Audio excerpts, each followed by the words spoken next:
Greetings, Arena fans. I'm Tony Pepperton, and with me, as always, Arena veteran Nick Stenwick, coming to you live from the Circle of Blood with 3-on-3 competitive action.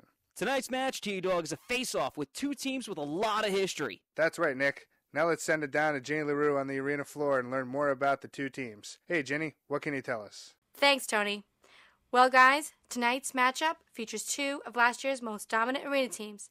From the Horde comes the Thrill Kill Crushers facing off against Mighty Horse Rocks from the Alliance.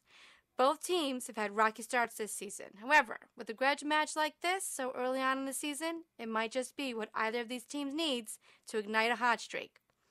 Now, there are two key players to keep an eye on during the match. First is Chaos from the Mighty Horse. The Night Elf Druid is fresh off a Boomkin raceback and is trying out Resto for the first time. So far, it seems to have helped them win their last two matches. And from the Crushers, all eyes are going to be on the Tauren player coach, Seifer, who I had the chance to speak with earlier today.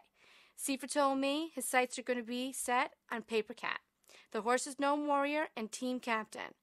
The bad blood between these two stems back to a late-night brawl the two got into at the Blue Recluse that nearly got both teams disqualified from competitive play. Well, that does it for me. I'm Jenny LaRue. Now, back to you guys.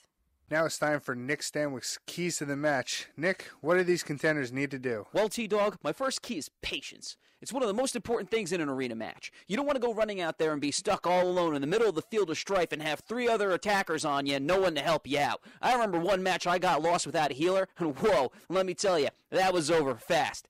Key number 2 is split DPS. Now, a lot of people don't believe that this is the right strategy to go, but trust me, when you use this strategy, it's victory, victory, victory. Split DPS makes a healer try to figure out who to heal, and then, when the captain calls on it, you focus fire on one man and you blow him up. You kablooey him out of the water. And of course, Nick's feature pick, number 3, pets, pets, pets. You can't have them running around going all crazy on the whole team. If you're able to minimize or even destroy the other team's pets before they can kill yours, well then, T-Dog, you have a recipe for success.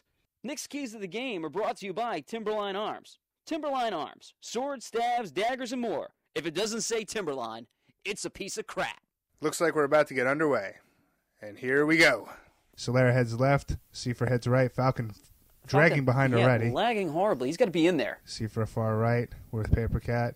Gonna look at Mighty Horse Rocks. Inflame. Warlock and Mighty Horse Rocks casting an Immolate on Seifer. Comes out fighting and comes out tossing those curses. Absolutely. Seifer swinging the big two-handed Merciless Gladiator's Looks like he got a seat on him before taking that shot in the face. Oh, he's burning with the curses already. Berserker race to get out of it. Drops down. Still on Paper Cat. Trying to stop him. He's got a Moral Strike up. Paper Cat now. Defensive. Just intervene on the Fell Hunter. Nice intervene. He's trying to help out his healer here. Most important thing, T-Dog, is to keep your healer up. He can't get spell locked. He can't get held up by that pet. Very true. The healer is the entire It's still on him, but he looks like they're locking it down a little bit. By the way, Inflame doing a great job handling all three while they take care of that pet. Absolutely. He's just allowed to sit back and cast, doing major damage. Paper Cat now on Solera, having him locked down. Locked up. I mean, Seifer's trying his best to help his team out right now. I mean, Captain working hard, but they're just not giving him anything to work with. I mean, agree. Solera casting spells. Solera was able to resurrect his Fell Hunter, helping out. Intercept by Paper Cat. Look at that great mace stun, too. Solera down to about 20% health. He's getting beat on hard. Falcon's got to come up with some huge heals right now to keep his Warlock up. They are bringing everything to get down Solera. Clearly, the person they've marked. That is true. Paper Cat still on Solera. Solera down to almost no mana. Paper Cat. Whoa. Oh, Paper Cat down to about 5% of his health. Intervenes once again, protecting his healer. Regrowth gets put up there. He's going to start getting healed up. You see, T-Dog, though, that was a bad call by Seifer. You got to stick on beating on that little gnome. I mean, Absolutely. He was at 5% health, and you give it up to go after the healer?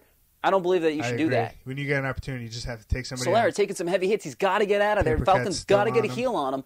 Pets, wounds, he's bleeding out there. He's about 20% health. Paper Cat just intercepted Seifer to get him off his healer. They're back on Solera. They're looking for a final charge. Mace stun there on Solera. He's trying to get away hard, T-Dog. Paper Cat with a disarm and a fear on Seifer. Solera is out on her own.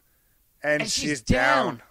That's going to cost the Thrill Kill Crushers. That is a turning point, 3-on-2. Hard to come back from this. Falcon heading up the ramp. Inflame still en route. Oh, God, he's all Paper over. Cat headed up there. They are looking at Falcon as their next target. Seifer intercepts. Warrior on warrior action again. These two with horrible bad blood.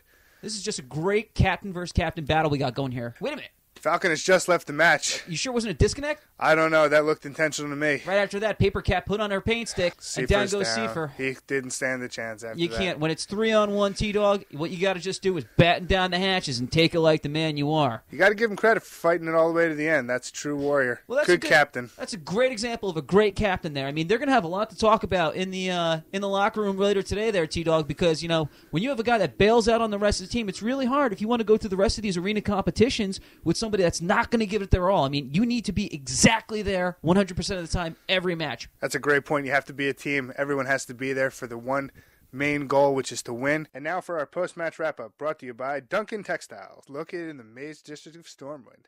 Duncan's Textiles, supplying Azeroth with the finest linens for over 100 years. What a dominating victory for the Mighty Horse, bringing their season record to 3-4. Match MVP goes to Paper Cat with 2 killing blows and a pet kill. He'll receive a free dinner for 2 at the luxurious Pig and Whistle Tavern in Stormwind. Well, that does it for us here in Blade's Edge. Be sure to tune in next time for more exciting arena action. For Nick Stenwick, I'm Tony Pepperton. And coming up next, Wreath of the Lich King, live from the World's End Tavern.